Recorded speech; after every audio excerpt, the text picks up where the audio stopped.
We're here at l'Université de Montréal at the Street Politics in the Age of Austerity conference, and joining me is Dr. Eloise Ney of l'Université de Tours.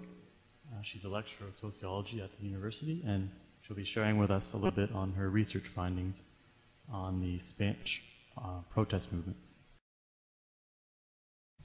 Donc, je travaille sur le mouvement des Indignados en Espagne, qui est un mouvement qui a émergé le 15 mai 2011, qui regroupe de très nombreux Espagnols qui viennent d'horizons très différents, certains étant déjà impliqués dans des mouvements sociaux, d'autres ne l'étant pas, et qui se sont rassemblés le 15 mai autour du slogan « Nous ne sommes pas des marchandises dans les mains des banquiers et des politiciens, et nous voulons une réelle démocratie maintenant ». Ce qui m'a intéressé dans ce mouvement, c'est voir l'évolution de l'action et des formes de mobilisation dans le temps. C'est-à-dire que c'est un mouvement qui, dans un premier temps, a été marqué par des grands rassemblements, des grandes manifestations, des campements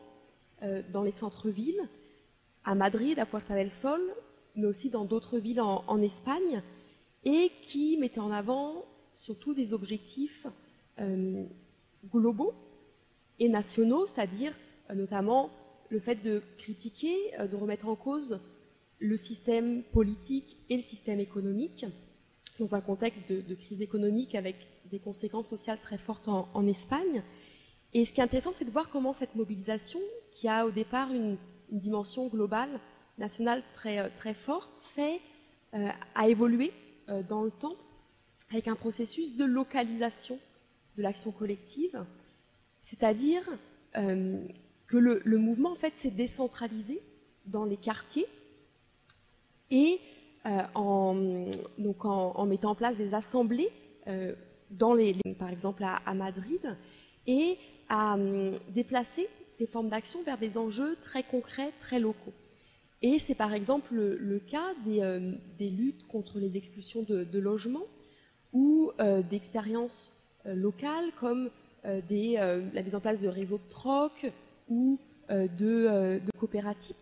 Et en fait, ce que je montre dans mes recherches, c'est que ce processus de localisation de l'action collective, ça a été un moyen pour les indignés de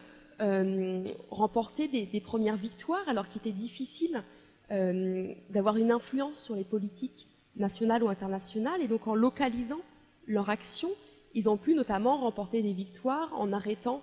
certaines expulsions de logements